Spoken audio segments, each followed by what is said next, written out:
I'm going to take specific questions. We'll go in order. 1, 2, 3, 4, 5. Okay. Number 1. Leave. Ooh, I didn't bring mine. Do you have yours? This is a review worksheet number 11. Can I show this just for everybody because I don't have mine? It's a big table. This is the review worksheet from my class. Were there questions? Oh, there they are over there. Okay. So in this question, you want to do A or B? A. All right. All this random data is given. Most of it is worthless. Okay, so you need to figure out what's useful and what's not. Okay? What is the boiling point of water on the surface of Mars? Okay. Well, I think we're probably going the right direction here with the cautious clapper on.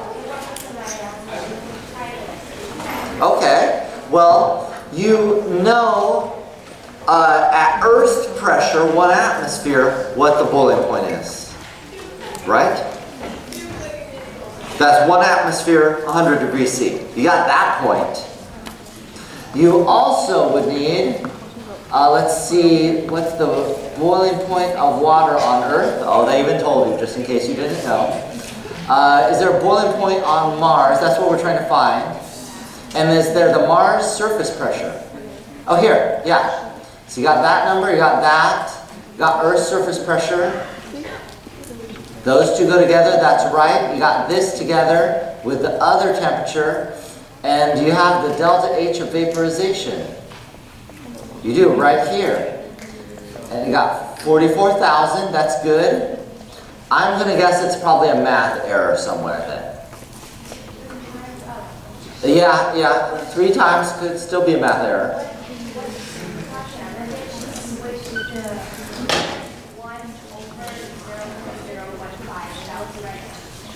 You think you might have this flipped? Well, that's true. That could be true. I'd have to look at it. We could probably look at your calculator later, but I'm guessing it's a calculation issue. Yeah, and that's it. Can you solve for this one? Yeah, so I wouldn't worry about your method looks right. Okay. Sorry, that's totally unsatisfying. Yeah, I know. Okay, number 2. Yes? 21. What page? I'm flipping over to 136 if you have my practice exam reader. 136. Okay, appreciate it. This is final sample questions.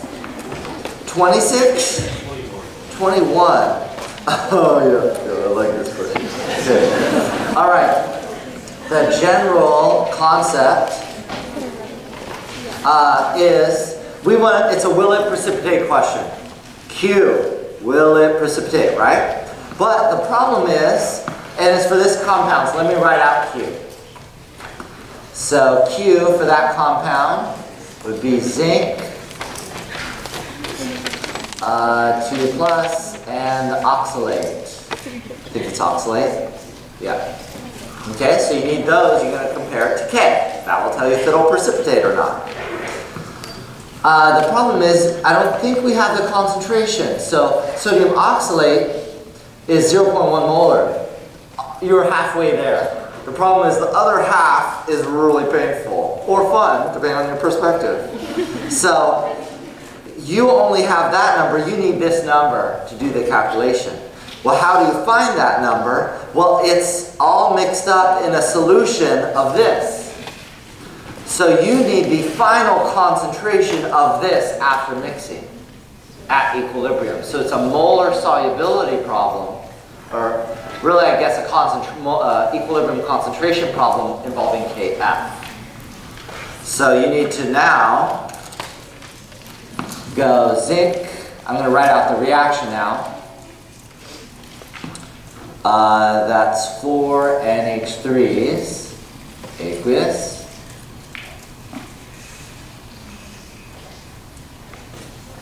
4, 2 plus aqueous. So there's your reaction.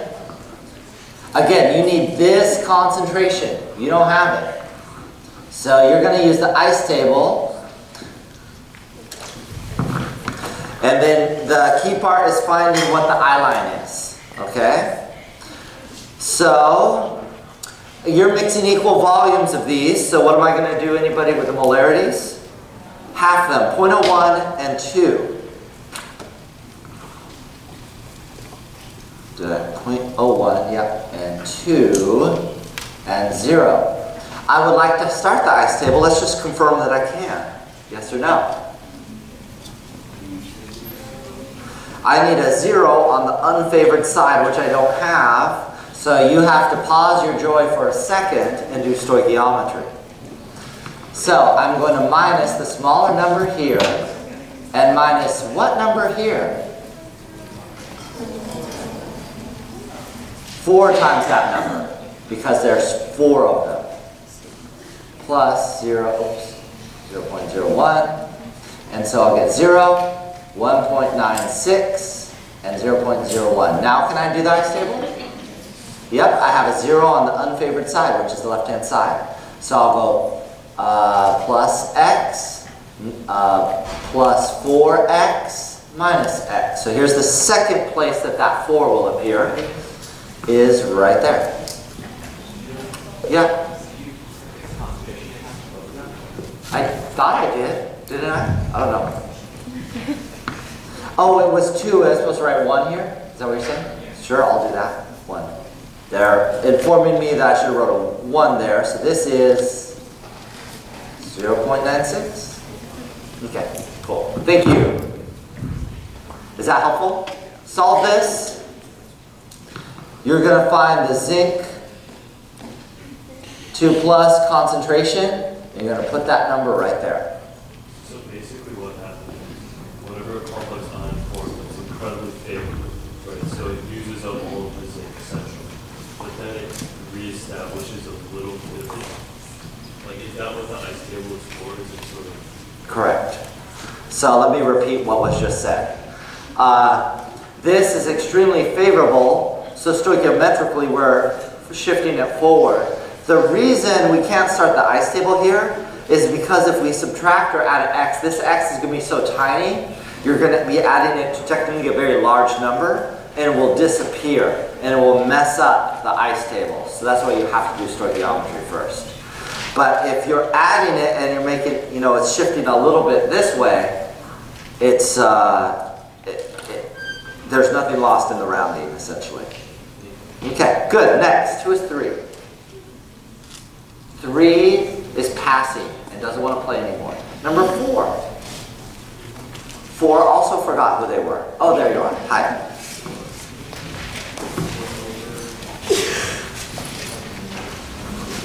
What page? 133.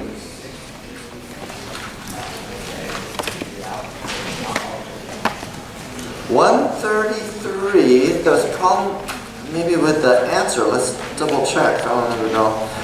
What number are you interested in? Number 6. So this says E, but are you potentially not sure about that? I don't know. Let's see. So E is potentially an answer. Which of the following statements about ideal solutions is true? They mix because of entropy effects.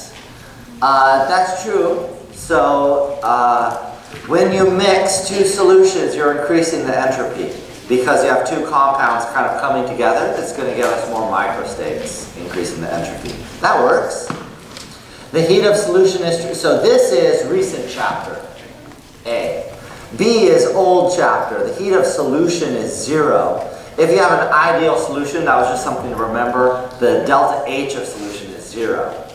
Typically because they're nonpolar, organics often fit into that category.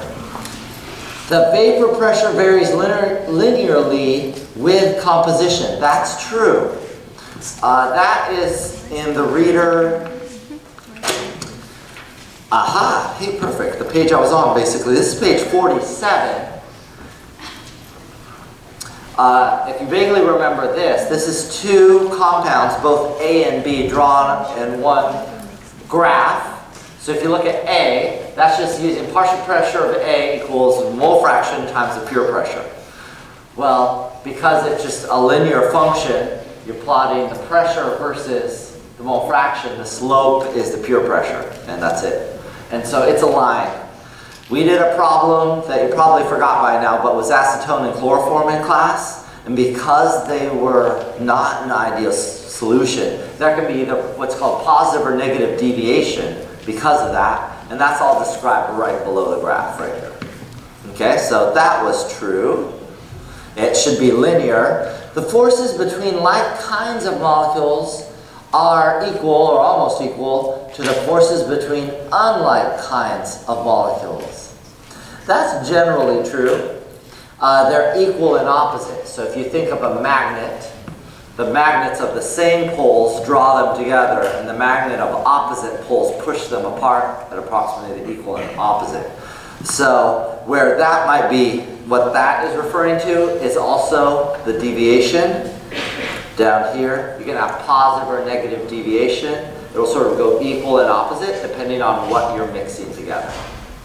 So if they have attracted forces, usually I think it's positive deviation, so they're slightly attracted to each other.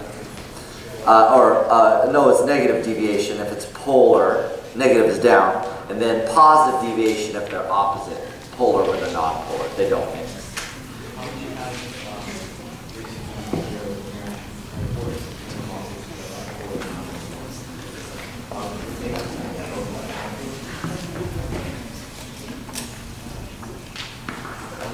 Molecules are almost equal to the forces between. And I forgot part of the question. It's an ideal solution, so they would be non-polar, and so the force between them would be near negligible. Yeah. Just saying, talking about two different types of non-polar molecules. Yeah, it still doesn't matter. Good. Excellent. You were number 4 or 5. Yes? You were doing the mixed problem earlier. Yes. And you were doing the K total. Yes. I want to know why you didn't cross out the KX on the bottom. But Oh. then when you did the KX next, you didn't cross out the X. I don't know. Okay, let's see. I have to go back there. Is this the hypo question? This one?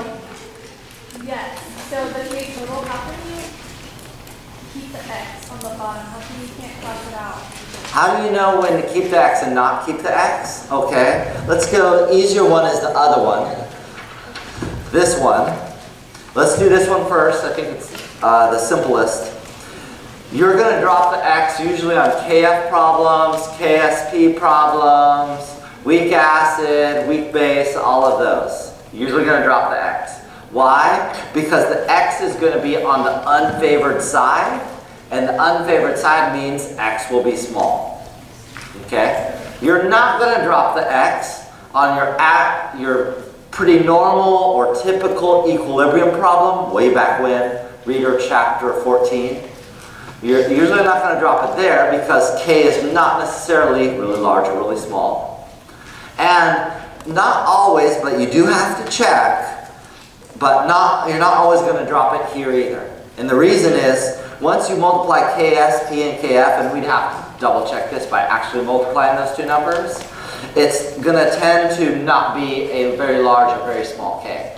It'll be something in the middle. Because KSP will be really small, and KF will be pretty large, and they tend to multiply together to give something that's neither large nor small. So often, you're not going to be able to drop it. It's ideal that you check first. I didn't even check because this is easily solvable by taking the square root of both sides. But it's worth it on a test to check. Oh, is the new K total in this case, very large or very small? Then you can potentially drop the X. Okay. Okay? Yes? Oh, yeah, that's good. What does very large or very small mean? So we're always comparing to 1, and then it's really a continuum about what level of error you want in your question. I For the test, if it was me, I'd usually say larger than 1,000, smaller than 1 over 1,000, at least. So the larger or the smaller, the safer. So if you're unsure, you wouldn't want to drop the x. 10 to the 3, 10 to the minus 3 is what it is. How you want to go outside of those boundaries, minimal. You know, the larger the better. You could be inside the boundaries, you're just going to have larger error in your answer. You can always try dropping the x, see the answer you get, and see if it was actually small compared to the other number. In this case, is 2x going to be smaller than 1. We got 0.45, so obviously it was not going to work. You get a different answer if you drop the 2x, but just so you can kind of see how that works. So if you don't even want to think about checking, solve it. If it's not small, you can't do whatever you just did. Okay? There's no clean check though, like there was for a weak acid or weak base. Okay. What were we up to? We're answering questions. I answered all 5. Is there more? Yes. So is there a next round? 1, 2, 3. Okay. Probably do these 3 and then stop. Yes. Where'd you go? Who was 1? Yes.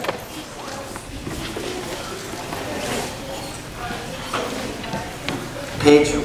What page? 435? 135? I see you're a chemi. I was chemi too. Nice. Good luck with that. Yeah. Okay. 135, what number? 19.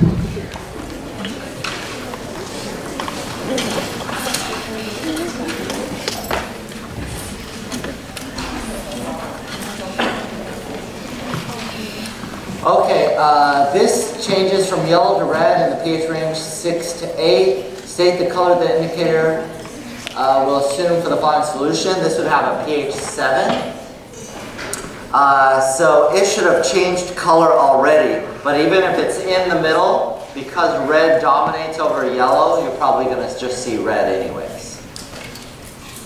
So and the color change is instantaneous. So like phenolphthalein, when it goes from no color to immediately starting to look pink, it would be that sort of thing. So if you're in the pH range where it's already starting to change color, then I would usually guess the final color, especially if it's darker. That's it. There's nothing crazy to it. Yeah, good. Good clarification. It is kind of a weird one like that. Next. You were number 2. Okay.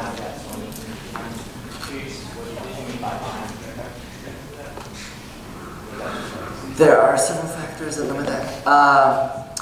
This is all listed in the, this is KSP, right? Yeah.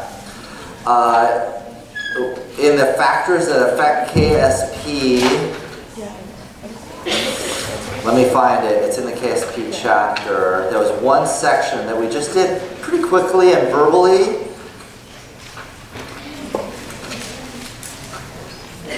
I would encourage you to read Limitations of the KSP Concept, page 114. The ion pair effect means they're having ionic interactions, and that limits you. So the ions are interacting. That's why you had to calculate the activity in the last lab. It's referring to ions interacting with each other, which forces you to use activity. Yes. Okay, who's number 2? Oh, number 2 is gone. Oh, you were number 2. That's why you jumped in there awkwardly. So it's totally, I received that. Well, okay, number 3. Good. Yes? I'm just messing with you. What page? 139. Cool.